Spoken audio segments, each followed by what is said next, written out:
guys, welcome back to my channel. So today I wanted to share with you my top 5 TTC tips. TTC stands for trying to conceive. If you are trying to have a baby, I hope that you find these tips helpful, and let's jump right into it. The first tip is figure out when your most fertile window is, when it is that you're ovulating.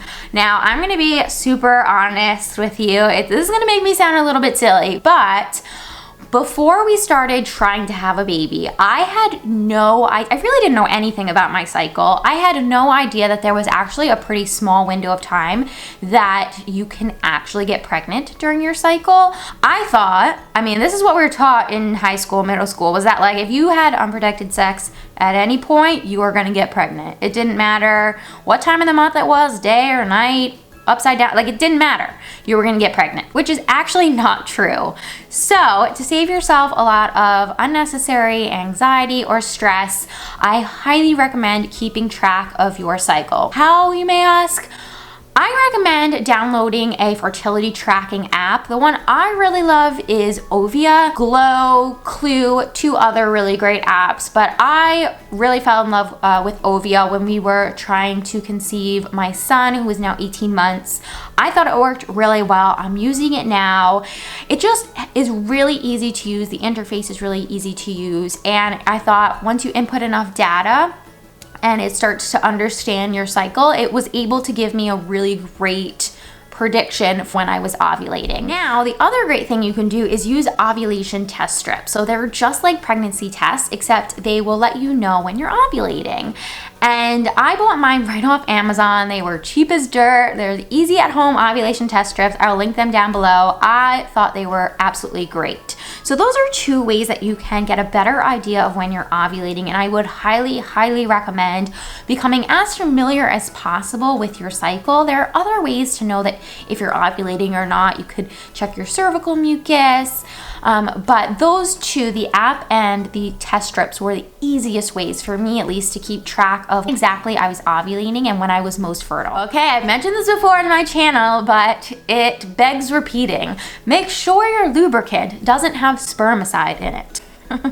Lubricant, you're probably using it during sex. It's possible that you're using it to baby dance. Make sure that your lubricant doesn't have an ingredient in it called spermicide, which actually inhibits the transportation of sperm to your egg. Again, had no idea that was a thing until I started to try to conceive with my husband, and I did some research online, read a bunch of articles. Wow, turns out there are lubricants that have spermicide in them. Great to use if you don't want to conceive and don't want to make a baby. Not so great to use if you are actively trying. So do yourself a favor, make sure that the lubricant you're using doesn't have spermicide in it. If you are looking for a really great over-the-counter lubricant that actually aids in the transportation of sperm to your egg and is recommended by a lot of fertility clinics, try Pre-Seed. That's the one that we used, and the application process can be a little clunky. It's a great lubricant, and like I mentioned, it is recommended by a lot of different fertility clinics. Leave a link to it down below. Okay, the next tip is to get a preconception appointment with your OBGYN. So if you've had really sporadic periods during your life, or your cycles are really long or maybe a bit irregular, it might be worth sitting down with your OB for a preconception appointment. Preconception is sort of what it sounds like. It's before you conceived. It's an appointment where you and your OB can sit down, maybe come up with a game plan together with your partner there as well, so that you can figure out what the best course of action is for you. This is, of course, assuming that you feel comfortable with your OB, that your OB knows you pretty well. Sitting down with a professional who can kind of walk you through all of your options and come up with a game plan for you. And if you're like me and love planning, things out, then it might really be worth sitting down with someone who can plan it out with you, and then at least make you feel better, like, okay, I have a game plan, my partner and I have a plan of like how we can greater our chances for conceiving. And then if that plan for whatever reason doesn't work out 6 months, 12 months later, at least your OB already knows, and you can kind of go from there. That is a stellar point, just side commentary. That's a really good one. Okay, so the next tip is to have sex every 2 to 3 days, but not to overdo it. It could be easy to think like, okay, we want to have a baby, we want to try. This is my fertile window. Let's have sex every 15 minutes or every hour on the hour and really like up our chances. But in actuality, the more a man releases sperm, it's possible that the quality of that sperm could actually decrease.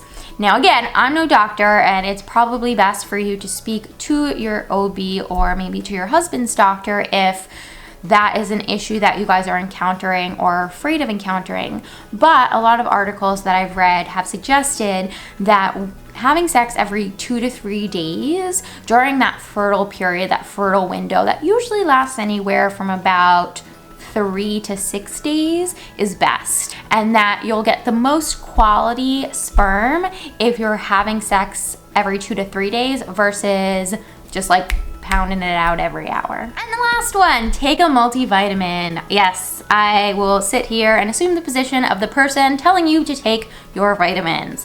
No, really, if you are going to try to conceive, taking a prenatal vitamin that has some sort of folate or folic acid in it is really important. The healthier you are, the higher chances are that you will conceive. It's not a given, but it is suggested that when you are trying to conceive, if you want a greater chance of getting pregnant, having as healthy a system as possible is a really great way of increasing those chances. And taking a prenatal vitamin is a really wonderful way of making sure that the environment that your baby hopefully is about to enter is going to be a really like healthy and safe and wonderful one. All right, guys, those are my top 5 TTC tips. If you have any other like really stellar TTC tips to share, definitely leave them down in the comments below. Don't forget to subscribe, and I will see you in my next one. Bye, everyone.